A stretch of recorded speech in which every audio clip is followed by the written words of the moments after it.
I'm here with Peter Bennett. He is the Secretary and Groundsman for Morrinsville Cricket Association. He's been doing it for 30 years now. Peter, tell us how and when you got into sport volunteering. I would have first started as a fourth former at college, and I was taught then by an old English wicket maker, Bevan Bodman, who was a local farmer in the area, and he sort of taught me the basics to get started with. And I've moved off to play representative cricket in Hamilton, and it was some years before I came back to Morrinsville, about the mid-60s, and I got married and was playing local cricket here, and found fairly quickly that if I wanted a decent wicket to play on Saturday, that prepare it myself for, and that's pretty much what 3 or 4 of us did. And in those days, there was a number of very good cricketers in the area, including D.B. Clark and the rest of the Clark brother family, and Neil Dewdney and Graham Dewdney were another two that were tied up with the area. But we became serious about wickets in the 1970s when we relayed the turf wickets we had here with Red Hill clay from Pukekohe, and things sort of developed from there. And we ran a North Island Secondary School Boys tournament here for John Parker in the 1970s, mid-70s, be about 76. And he was that impressed. He said they were the best wickets he'd seen anywhere in New Zealand since he'd come back from county cricket in Worcester. And from there we sort of got allocated matches from northern districts. We ran several Thames Valley matches against Hamilton and various other Fergus Hickey associations. We first did a Northern Districts match. It was Northern Districts B versus Canterbury B here in 1983, I think it was. And the results were very good. The total marks you could get on any one day in those days was 5, and we got 2 5s for the first 2 days, and we got a 4.5 for the last day where the wicket was breaking up a bit. I was going to say so obviously you've been volunteering for many years. What skills do you think make a good sport maker?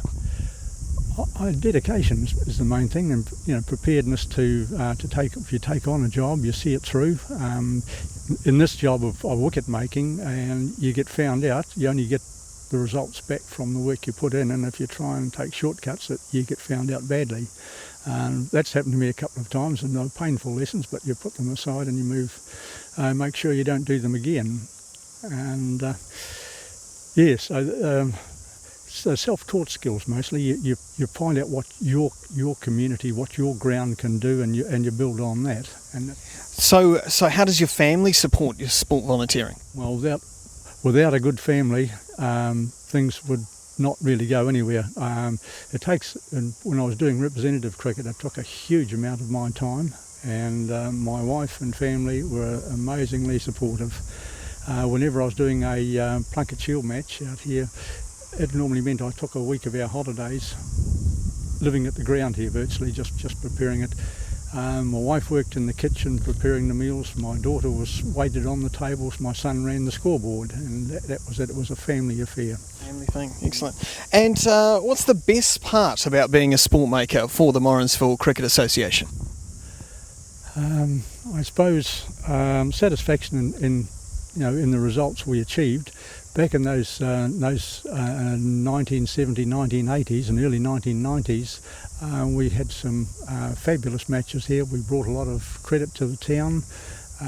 We ran a number of very successful Northern District age group tournaments. And then one of the most pleasurable things was to see some of the New Zealand's top cricketers come through in those. Shane Thompson, Daniel Vittori, just to name a few. The Bracewell brothers were another two that came through in the tournaments here. And seeing those kids go on to represent New Zealand, that's a lot of satisfaction in that. And to think they were on your grounds. Yeah, they played here. But, another one was Martin Crowe and Mark Greatbatch set a New Zealand third wicket batting record here of something like 368. A brilliant day's cricket, it really was, and it was probably the best wicket I ever produced. If someone was thinking about sport volunteering, any advice? Yes, take it on, and be prepared to put the time into the job you do. There's no shortcuts, and a lot of the time there's no thanks, but you've just got to go with it. And at the end of the day, I think it makes you a better person, and you get a lot of satisfaction back out of it in the end. I certainly have anyway. Well, Peter, on behalf of the Waikato, we thank you for being a SportMaker. Oh, that's fine. Thank you very much. Yeah.